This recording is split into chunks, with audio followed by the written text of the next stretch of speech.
Seguimos en Punto de Partida, nos visita Oscar Vallejos, referente, dirigente de la Asociación de Docentes de la Universidad Nacional del Litoral, ADUL, para charlar sobre temas vinculados a la educación. ¿Cómo estás, Oscar? Gracias por venir nuevamente a Punto de Partida. Recién charlábamos fuera de cámaras de este tiempo que ha transcurrido en materia de políticas educativas a nivel nacional. Ya ha pasado más de un año y medio. Se pueden ir visualizando los perfiles, la matriz de la política educativa a nivel nacional, ¿no? Para ir sacando algunas conclusiones. Exactamente. En principio uno puede ver que cuando nosotros decíamos hay una vuelta a la restauración neoconservadora de los 90, eso no nos equivocábamos. Eso estaba vinculado con una política de endeudamiento y una política de ceder soberanía y autonomía respecto del Banco Mundial y el Fondo Monetario Internacional.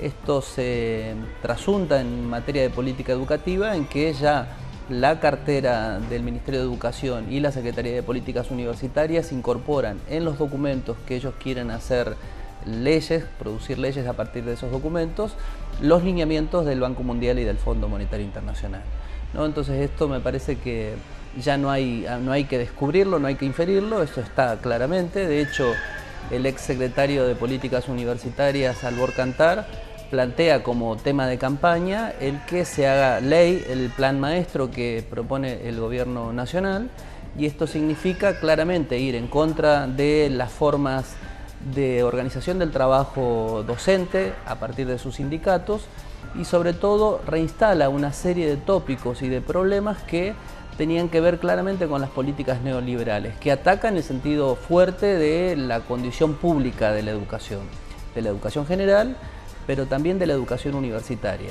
En ese sentido, cuando uno mira, por ejemplo, el núcleo del tema universitario, que es la autonomía universitaria, allí uno puede ver que la autonomía solamente se sostiene para los fines políticos, es decir, las fuerzas políticas, el radicalismo, que es uno de los actores claves del gobierno del sistema universitario argentino, solo se defiende la autonomía cuando eso reditúa para ellos en el control de las universidades. Pero en todos los otros aspectos, en materia de producción de conocimiento, en materia del armado del currículum universitario, en materia del sentido público de la universidad, han cedido todo al mercado. ¿Y qué significa en términos de mercantilización, por ejemplo, esto que plantea el Banco Mundial? En términos de mercantilización significa esto. Por ejemplo, se ataca fuertemente la gratuidad. Allí lo que el Banco Mundial sostiene es que la gratuidad no es un sistema eficaz para organizar el buen acceso a la educación superior, y por lo tanto va a un modelo como el modelo chileno. Lo que ellos dicen es: hay que dejar un sistema universal de gratuidad y volver a un sistema donde se trabaja sobre becas o sobre ayuda a los mejores estudiantes de los sectores populares y el resto que pague. Claro. Entonces eso garantizaría dos cuestiones fundamentales para ellos. En principio, que las carreras vayan ajustadas a los tiempos que se declaran, es decir, mejoraría la tasa de egreso, y además porque sostienen que los estudiantes, cuando tienen su título universitario, adquieren una capacidad de mejorar su performance en el mercado de trabajo, y eso hay que pagarlo, ¿no? Entonces, la educación en ese sentido claramente es un mercado de títulos para mejorar entonces el ingreso, y no es un derecho. Claro. Entonces, eso es claro lo que dice el Banco Mundial, y cuando uno mira los documentos que ha hecho Cantar en la Secretaría de Políticas Universitarias y el ex ministro Bullrich en el Ministerio de Educación, ahí se ve que la matriz ideológica es la misma. La novedad, ¿cuál sería? Que en los 90 la cooptación que había hecho el neoliberalismo y el Fondo Monetario Internacional y el Banco Mundial era sobre el peronismo. Acá tenemos una cooptación del radicalismo que en aquellos años había sido, digamos, una de las fuerzas que había resistido el embate neoliberal en la universidad. Después lo que nosotros tenemos es que en la universidad, por ejemplo aquí en la Universidad Litoral, desde el rector Barletta a esta parte, lo que no ha dejado de existir y de impregnar todo el orbe de la actividad académica es una política neoliberal, ¿verdad? Entonces ahora lo que hay es un ropaje nuevo para el radicalismo, cuando el radicalismo asume esa política como un modo de ser ya sustantivo. Y defendiendo la autonomía, vuelvo a decir, solamente cuando esa autonomía les garantiza el control político de la universidad. Ahora, Oscar, esto que vos decís, en los 90 el radicalismo resistió, en términos políticos sí es correcto, en su oposición al partido gobernante de turno que aplicaba estas políticas, pero digo, en términos de fondo, algunas políticas neoliberales se fueron implementando en las universidades desde aquellos años. Digo, si uno piensa en servicios a terceros y en distintas líneas o matrices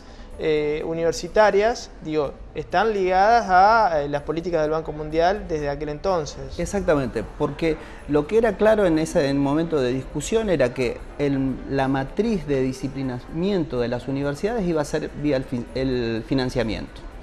Y entonces el ahogo presupuestario constante y el hecho de que el presupuesto de las universidades prácticamente se destinara a pagar sueldo, hacer política en la universidad se volvía muy difícil. Claro. Entonces, para poder hacer política, efectivamente había que generar sus propios dineros, sus propios presupuestos. Y eso hace que la Universidad Litoral sea una de las primeras universidades, y quizá la universidad modelo, en producir eso que se llama un propio producido del presupuesto. ¿Eso cómo se consigue? Vía servicios a terceros, vía la creación del sistema de UNL virtual, las carreras a distancia, y una serie de dispositivos que hace que la universidad tenga por sobre el control del presupuesto directo un propio producido para hacer de eso un motivo de política. Pero además, además Oscar, no solo condiciona en términos de financiamiento y de la vida institucional, digo, hay que tener en cuenta que los propios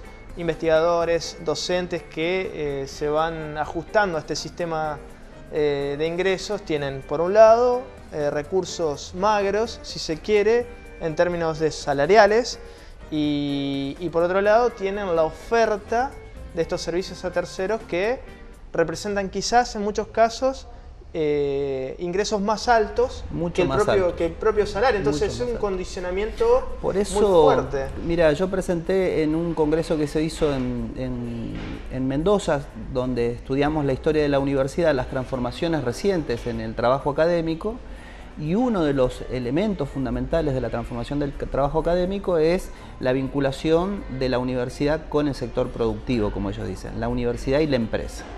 Eso significa un cambio radical dentro de la estructura académica, porque hace hoy en día que incluso la extensión esté vinculada a ese paradigma de la relación universidad-empresa. Todos los fondos son concursables. Entonces, el único, digamos, esfuerzo integral que hace la universidad, donde no se pide el currículum universitario, salvo cuando uno concursa, es la actividad de docencia.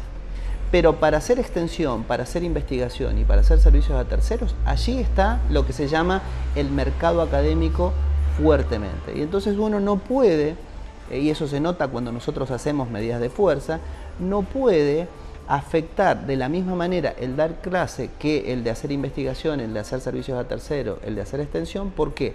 Porque uno ahí resiente su currículum. Claro. Y después, si uno tiene un mal currículum, no puede concursar por esos fondos, ¿verdad? Entonces eso es... Hay un condicionamiento muy fuerte.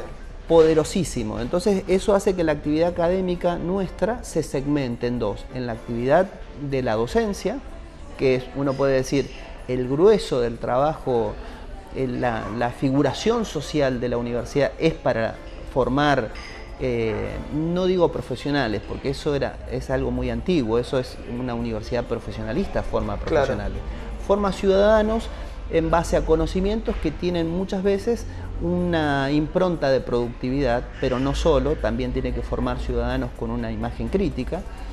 Pero ese trabajo que hace la universidad está enteramente reducido respecto de los otros trabajos, y en ese otro trabajo el mercado académico es poderoso. Ahora, volviendo al tema de la base social, ¿no?, de los estudiantes, digo, este modelo que impulsa el Banco Mundial es claramente elitista, porque solo un sector de la sociedad va a poder cumplir con los requisitos que está planteando en términos de tiempos, en términos económicos, y cada vez se restringe más el acceso no solo al conocimiento, sino también a los lugares de decisión, ¿no? Porque digo, esos estudiantes, futuros profesionales, ligados a sectores más acomodados de la sociedad, son los que finalmente van a tomar el timón de las principales riendas del Estado, ¿no? Sí, allí por eso es que el argumento del Banco Mundial y de esta gestión, digamos, es muy preciso y efectivo, porque lo que dice es esto: la universidad hoy, cuando sacamos una foto hoy de la universidad, los sectores populares no ingresan a la universidad. Es cierto. O sea que nosotros ya tenemos ese problema. Lo que pasa es que ellos dicen es, como ese problema está, es el sistema universitario el que deja fuera. Para que los sectores populares ingresen hay que desestructurar el sistema tal como está y destinar dinero de manera directa a esos sectores para que esos sectores ingresen. Y el resto que pague. Cuando pague va a ser más efectivo todo el sistema. Entonces, por eso digo, el argumento es un argumento falaz, pero eficaz, ¿no? Y en esto que también conversábamos, la eficacia que tiene este gobierno para plantear en la esfera pública un contenido de derecha, un contenido conservador, es muy alto. Y entonces nosotros en la universidad y en los sectores que defendemos una visión progresista del Estado y de los derechos, estamos trabajando como si fuéramos a destiempo respecto de la eficacia comunicativa que tiene la derecha y que tiene este gobierno conservador, que ha hecho un gran trabajo de comunicación, y por eso es que en este sentido el sentido crítico y la sensibilidad crítica es fundamental, pero estamos con dificultades para comunicarla, para hacerla llegar al resto de la ciudadanía. Sí, sí, sin dudas. Oscar, un tema que seguramente da para mucho. Vamos a seguir charlándolo aquí en Punto de Partida. Muchas gracias por estos minutos. Gracias a vos. Seguimos en Punto de Partida.